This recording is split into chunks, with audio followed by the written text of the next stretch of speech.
see, this season, it's not going to plan. It's not going to plan for Real Madrid.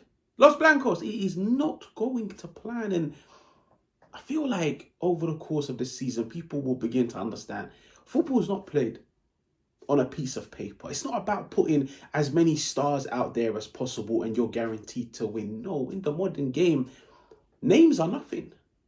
It's about structure. It's about system. It's about which team can implement a particular structure on a consistent of basis. Real Madrid have already dropped 4 points. Who would have thought? Who would have thought Real Madrid, out of a possible 9 points, would be on 5? With an attack of Vini, Mbappe, Rodrigo, Jude Bellingham, who would have thought? Las Palmas won, Real Madrid won. The Canary Islands were not welcoming at all. But that Real Madrid performance, it wasn't too alarming because it's still the beginning of the season. Players still need a bit of time to build up their match fitness, sharpness, rhythm. But you have to ask questions. And I'm asking questions of 3 things. Number 1, Mbappe. 0 goals, 0 assists, 3 appearances. Number 2, I want to discuss the team's press, their structure, their pressing strategy. And number 3, Vini Jr. I want to sit down and discuss his performance. So, by all means, if you're new, make sure to subscribe. Make sure to hit the like. Make sure to let me know how you think the game went in the comments. Let's get into it. Now, football, it's a game of confidence. Kylian Mbappe is short on confidence. Let me break it down for you guys. When you're short on confidence, you begin to overcomplicate even the simplest of things. 2-3 minutes into the game, Vini Jr. finds Kylian Mbappe down the left-hand side, 1v1 in isolation with a Las Palmas defender with acres of space to attack. Pause the video and ask yourself, how many times have you seen Kylian Mbappe in this area of the pitch? In this situation, Monaco, PSG, France, he goes on to score. He goes on to have a shot on goal. Not a short on confidence, Kylian Mbappe receives the ball. He slows down straight away. And I'm thinking, Mbappe, attack the space. Capitalize.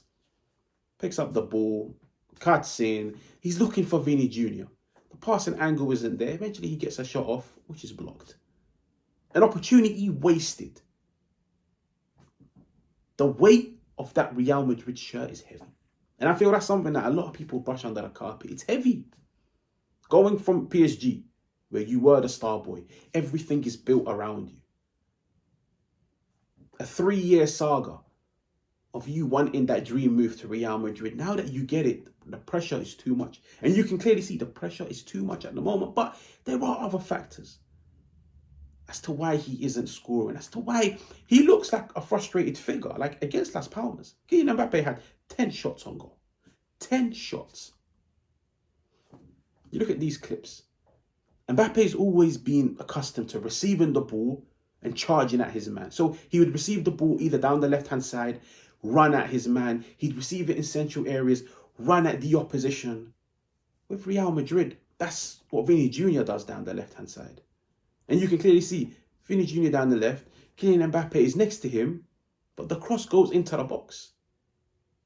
Kylian Mbappe is never ever in the opposition box to get onto crosses because he isn't a box striker. But in my opinion, he's not a striker at all. But he began to get frustrated the longer the game went on. And there's a reason why he didn't pass the ball to an Arda Güler or to a Vini Jr. in that opportunity right at the end of the game. Because like I said at the beginning, when you're short on confidence, you begin to overcomplicate things. When you begin to overcomplicate them, you get frustrated. When you get frustrated in football, you become desperate. When you become desperate, you're looking for a goal out of nothing, a penalty, a deflection, anything. I'm looking at that opportunity and I'm thinking, if this was a Kylian Mbappe that had been scoring week in, week out, week in, week out, he would have probably passed to Arda Güler. Or he would probably would have had a shot and scored. Now, the second thing I want to discuss is Real Madrid's press. It was poor. You have to press in the modern game. If you don't want to press, you have to stay in shape. The second and the third example, I couldn't believe what I was seeing. But the first one is not too bad. Las Palmas, down the right-hand side. Vini, Mbappe, Brahim Diaz, Luka Modric. Only one person initiates the press. Only one person tries to engage with the opposition. And the funny thing is, it's the 36, 37-year-old. Eventually, Las Palmas just passed the ball around him, whilst Vini Jr, Mbappe, Brahim Diaz are just sat ball watching. No intensity, no eagerness, no urgency to try and get the ball back. Now, the second one is, I couldn't believe it when I saw it. The second one is Vini Jr and Mbappe lead the press.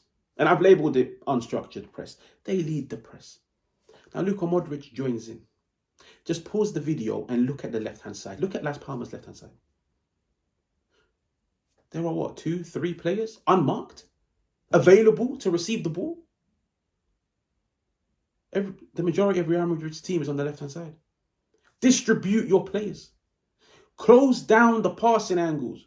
Because you know what will happen? Within a matter of seconds, a Las Palmas player turns on the ball, spots the whole left-hand side empty, switches play. Las Palmas now have the whole field to charge into, but what we're talking 1, 2, 3, 4, 5, 6. 6 Real Madrid players completely taken out of the game. The positioning in the press is poor. When it comes to pressing, it's not about pushing as many bodies forward. No. Pressing is all about closing as many passing angles as possible. Real Madrid didn't do that. Now let's look at the third example. The problem is with Real Madrid is they don't press frequently, but when they do press, it's unstructured and it becomes pointless. So that's why I'm asking the question. Why do they not press frequently? And why is it when they do press, it doesn't work? And it doesn't work because of just, in my opinion, laziness. Just like errors that you shouldn't be seeing at a team like Real Madrid. But Luka Modric, Mbappe, Vini, they lead the press high into Las Palmas half, onto the keeper. Now you can clearly see every single one of them is occupying someone. Luka Modric is on someone. Vini is on the keeper. Mbappe is on another player. Pause the video and ask yourself, who's unmarked? Where is this Las Palmas player going to pass the ball next? Look at the right-hand side. Empty, unmarked, space, time. And I'm looking at it and I'm thinking, like, what's going on? Where's Brahim Diaz? Where's Brahim Diaz? The attacking players have pushed high. Where are you? Within a matter of seconds, it pops onto the screen, but it's too late. It's too late. He hasn't got there in time. He hasn't closed down the angle, which means Vini Jr, Luka Modric and Mbappe's press just went to waste. Now, the final person I want to discuss is Vini Jr. In my opinion, Mr. Real Madrid, the face of Real Madrid. The guy that's been there time and time and time again, regardless of the competition, La Liga, Champions League, he's there. He's earned the name Mr. Real Madrid. His performances, his consistency. But he looks like a frustrated figure this year, like against Las Palmas. Not much went his way. Not much went his way, but at times I compensate. I watched him against Las Palmas and I was like, you were probably lucky to survive 85, 88 minutes. His decision-making was off. Now, Vini Jr is given a lot of freedom. He can play off intuition because he's talented. But you look at some of these examples. Vini Jr down the left-hand side. I questioned the chemistry between Vini Jr and Mbappe. He's down the left-hand side. Kylian Mbappe is right next to him. Open. If that pass gets slid in, Kylian Mbappe has the time and the space to line up his shot. It is a better option than Vini Jr cutting in and shooting. No pass is made. He cuts in and shoots. Cool. Let's forward a few seconds. The exact same thing down the same area of the pitch. Vini Jr down the left-hand side. Kylian Mbappe is open once again with time and space. Cuts in and shoots. The third one is... I was like, I understand why Kylian Mbappe is frustrated now. Vini Jr down the left-hand side. Being pressed, in trouble. Kylian Mbappe makes himself available. 4 or 5 yards away from his teammate. Makes himself available. You can see from the hand gestures, he wants the ball. Pass to me. I'm your teammate. Football's a team game. Vini Jr doesn't attempt a pass. Attempts a long ball to switch play. Overhits it, the ball goes out of play. An entire attack is wasted. And I was watching it and I was thinking, why not pass to your teammate that's close by? But anyways, if you're new, make sure to subscribe. Make sure to hit the like. Just let me know what you think of that performance in the comments. And I'll catch you guys on another one.